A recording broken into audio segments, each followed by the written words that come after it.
Hello students, आप सबका स्वागत है। आप सब लोग कैसे हैं? मेरा नाम रत्नेश पांडे है। हम लोग 12th 12 में सारणिक पढ़ेंगे, डिटर्मिनेंट। तो देखेंगे कि डिटर्मिनेंट कहते किसे हैं और डिटर्मिनेंट की विधि क्या है, यानी डिटर्मिनेंट निकालते क्या हैं। तो आइए देखते हैं क्या है सारणिक डिटर्मिनेंट। n कोटि के प्रत्येक वर्ग अवयव जो ij को एक संख्या, वास्तविक संख्या या सम्मिश्र संख्या द्वारा संबंधित करा सकते हैं, उसे क्या कहते हैं? वर्ग अवयव, यानी वर्ग अवयव कहलाते हैं या वर्ग सारणिक कहलाता है। क्या कहलाता है? वर्ग सारणिक। यानी जिसमें क्या हो, सारणिक जो होती है वो हमेशा क्या होती है? वर्गाकार होती है। क्या होती है? सारणिक जो होगी वो वर्गाकार होगी। इसको यानी इसके स्तंभ और कॉलम क्या है? इसके स्तंभ और कॉलम हमेशा क्या होंगे? दोनों बराबर होंगे। जिसके यानी स्तंभ और कॉलम सारणिक हमेशा स्तंभ और कॉलम सारणिक के बराबर होंगे। और क्या होगा? इसको व्यक्त किससे करते हैं, यानी इसको प्रदर्शित किससे करते हैं? या तो डिटर्मिनेंट ए का, यानी ए का सारणिक कहते हैं, या तो डिटर्मिनेंट ए द्वारा, या तो इसे डेल्टा द्वारा क्या करते हैं? प्रदर्शित करते हैं, प्रदर्शित करते हैं। ये कई कोटि में होती है। इसकी n कोटियाँ होती हैं। क्या होती हैं? इसकी n कोटियाँ होती हैं। जैसे एक सारणिक है A1 B1 A2 और क्या है B2। ये जो सारणिक होती है इसको क्या कहते हैं? मुख्य विकर्ण। जो ये सारणिक की, यानी इसमें सारणिक में हमेशा दो विकर्ण होते हैं। क्या होते हैं? सारणिक में दो विकर्ण होते हैं। तो इसमें जो पहला विकर्ण होता है ये क्या होता है? मुख्य विकर्ण। क्या होता है? लीडिंग डायगोनल होता है। तो ये क्या है? मुख्य विकर्ण। इसे क्या कहते हैं? इसको मुख्य विकर्ण कहते हैं। ये द्वितीय कोटि का, यानी क्या होता है? डायगोनल होता है। और ये हमेशा क्या होती है? सारणिक वर्गाकार होती है। वर्गाकार होती है। क्या होती है? वर्गाकार होती है। और इसमें क्या करेंगे? अब इसको क्या है? कोटि से देखते हैं। तो जैसे इसमें प्रथम कोटि की सारणिक क्या होती है? क्या? फर्स्ट कोटि की सारणिक। तो फर्स्ट कोटि के सारणिक में क्या होगा? ij, यानी खाली ए बस होगा। क्या होगा? उसमें खाली एक अवयव होगा। क्या होगा? उसमें खाली एक अवयव होगा, यानी उसमें 1 कॉलम 1 रो होगा। और द्वितीय कोटि की, सेकंड कोटि, जो सेकंड कोटि की सारणिक होगी उसमें क्या होंगे? A1 B1 A2 B2। उसमें क्या होंगे? उसमें 4 अवयव होंगे। उसमें 4 अवयव होंगे और क्या होंगे? 2 कॉलम 2 रो होंगे। क्या होंगे? 2 कॉलम और 2 रो होंगे। और जब थर्ड कोटि की क्या होगी? थर्ड कोटि की सारणिक होती है तो उसमें क्या होंगे? A1 B1 C1 A2 B2 C2 A3 B3 और C3। इसमें सारणी की अब यानी कोटि कितनी, यानी अवयवों की संख्या कितनी होगी? 9 होगी। और इसमें क्या होगा? इसमें 3/3 यानी 3 क्रॉस 3 की क्या होगी? ये 3 क्रॉस 3 यानी ये वर्गाकार होगी। और इसमें क्या होगा? इसमें 3 यानी 9 अवयव आएंगे। कितने आएंगे? 9 अवयव आएंगे। अब इसको क्या करेंगे? अब इसको निकालने की विधि देखते हैं कि इसको सॉल्व कैसे करते हैं। क्या करते हैं? क्या है? जब द्वितीय कोटि की क्या है? सेकंड कोटि की सारणिक होती है। सेकंड कोटि की सारणिक, उसमें क्या होता है? A1 B1 A2 B2। इसमें क्या करते हैं? इसमें क्या करते हैं? प्रथम डायगोनल यानी मुख्य विकर्ण और द्वितीय विकर्ण को गुणा करके घटा देते हैं। इसमें क्या हो जाएगा? यानी A1 B2 minus B1 A2 कर देंगे। इसमें दोनों डायगोनल का गुणा करते हैं आपस में और क्या कर देते हैं? घटा देते हैं। यानी मुख्य विकर्ण का गुणा करते हैं और द्वितीय विकर्ण का गुणा करके क्या कर देंगे? घटा देंगे। तो क्या आ जाएगी? सारणिक का मान आ जाएगा। जैसे कि यानी 3 4 2 और 6। अब इसके क्या ये दिए सारणिक दिए हुए हैं। तो अब इसको क्या करेंगे? हल करेंगे। तो इसके मुख्य विकर्ण क्या है? 3 और 6, तो 3 और 6 को क्या करेंगे, मल्टीप्लाई करेंगे, और सेकंड कोटि के यानी सेकंड में क्या है, सेकंड डायगोनल क्या है 2 और 4, और इसका आपस में गुणा करके क्या कर देंगे, घटा देंगे।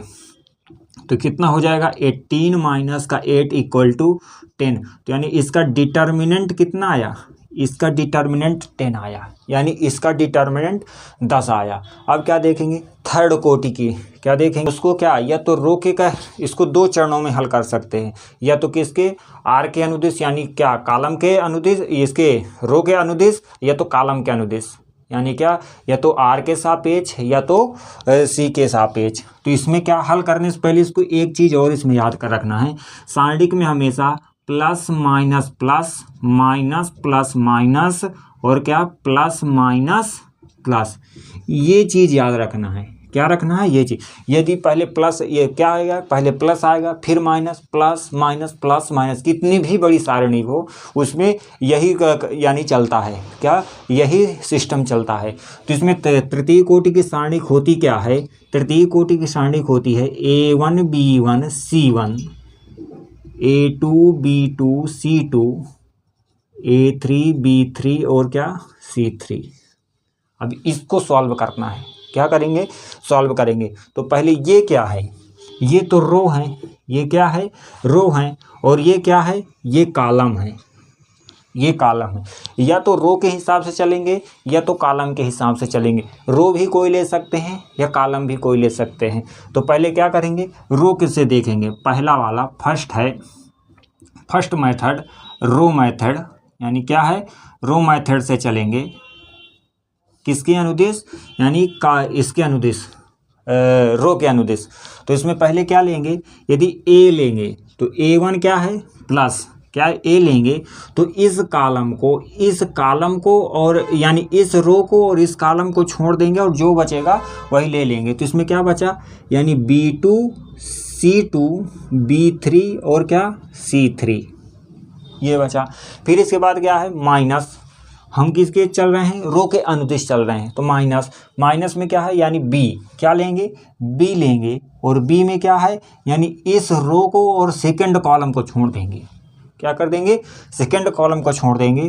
तो इसमें क्या हो जाएगा A2 C2 A3 C3, फिर क्या है, प्लस लेंगे, प्लस लेंगे तो C1 हो जाएगा। जब C1 हो जाएगा तो इस रो को और इस कॉलम को छोड़ देंगे, तो क्या हो जाएगा A2 B2 A3 और B3। अब इसको सॉल्व करेंगे, तो जब इसको सॉल्व करेंगे तो सेकंड कोटि के भांति इसको ये कर देंगे। तो इसमें क्या हो जाएगा A1, अब इनका विकर्णों का क्या करेंगे, गुणा करेंगे, multiply B2 C3 minus C2 B3 minus B, क्या हो जाएगा माइनस बी। अब इसमें क्या करेंगे A2 C3 minus C2 A3 plus C1, इसमें क्या हो जाएगा A2 B3 minus B2 A3। ये किसके सापेक्ष आया, ये रो के सापेक्ष आया है। अब क्या सेकंड में क्या है, या तो हम किसके सापेक्ष कर सकते हैं, कॉलम के, यानी पंक्ति CLOUM, कॉलम के सापेक्ष भी कर सकते हैं।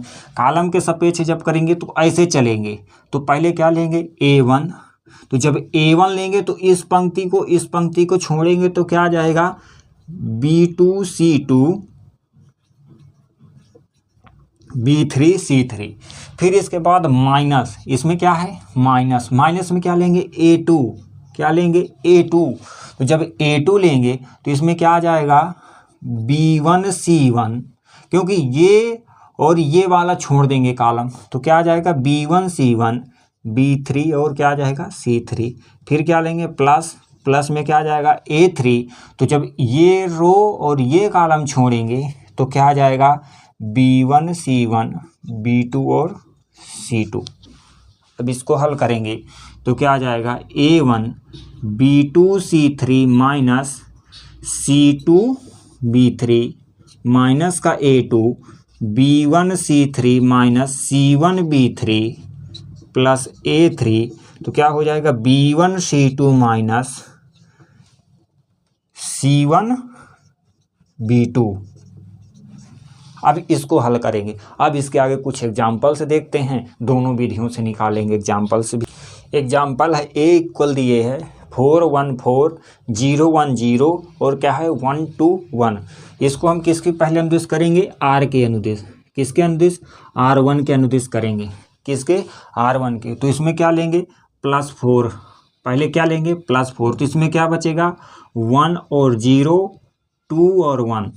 इसको सॉल्व करने के लिए कोई भी सारणी हो तो क्या लेते हैं, plus minus plus minus plus, क्या माइनस प्लस माइनस माइनस और प्लस। ये सारणी हमेशा क्या करना है, याद रखना है। क्या रखना है, याद रखना है। तो इसमें क्या फिर क्या आ जाएगा, माइनस माइनस क्या 1 1 में क्या है, ये रो और ये सेकंड कॉलम छोड़ देंगे तो क्या बचेगा 0 0 1 1। फिर क्या हो जाएगा +4 लेंगे तो ये क्या रो और ये कॉलम छोड़ेंगे तो क्या बचेगा 0 1, क्या बचेगा 0 1 और क्या 1 2।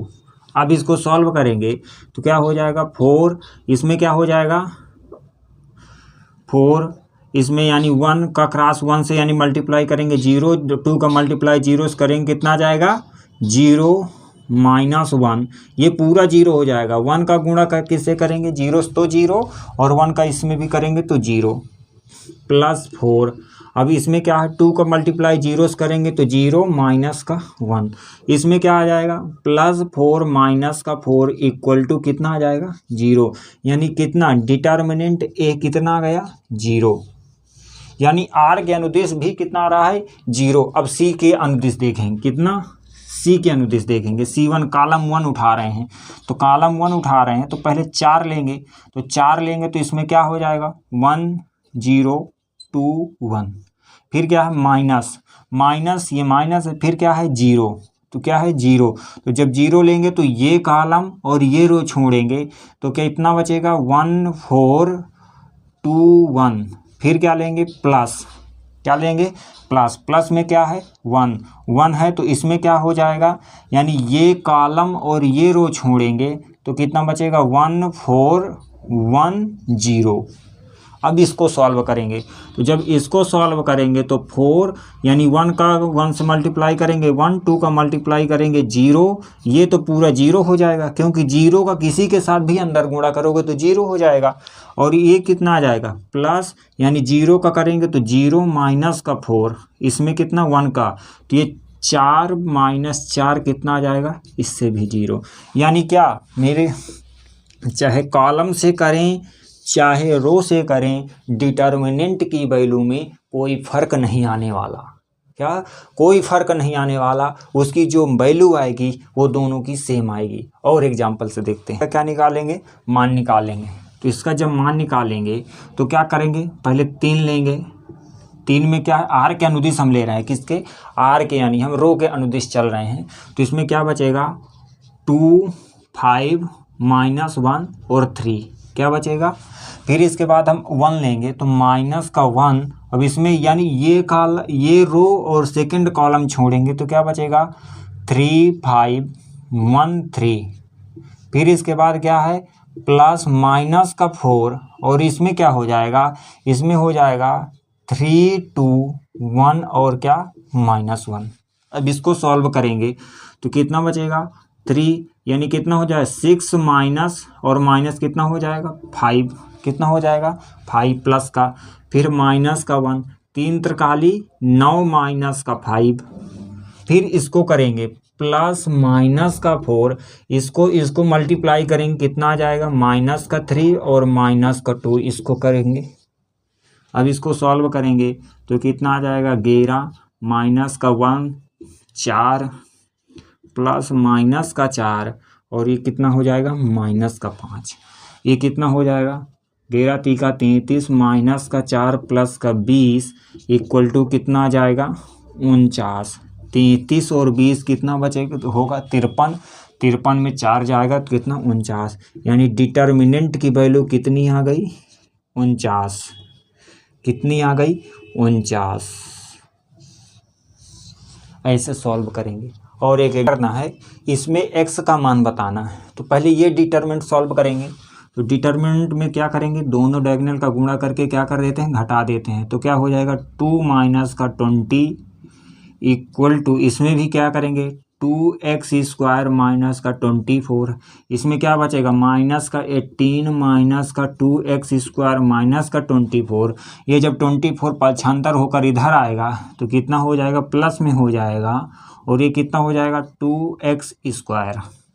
इसमें से कितना बचेगा 6 इक्वल टू 2x²। ये 2 से क्या हो जाएगा, कटेगा तो कितना बचेगा 3, यानी x² की वैल्यू कितनी आई 3। तो x की वैल्यू क्या आ जाएगी, प्लस माइनस के अंदर में √3 क्या आ जाएगी, √3। तो अब हम आगे के वीडियो में क्या पढ़ेंगे, यानी डिटर्मिनेंट के गुणधर्म, क्या पढ़ेंगे, गुणधर्म। ठीक है, थैंक यू।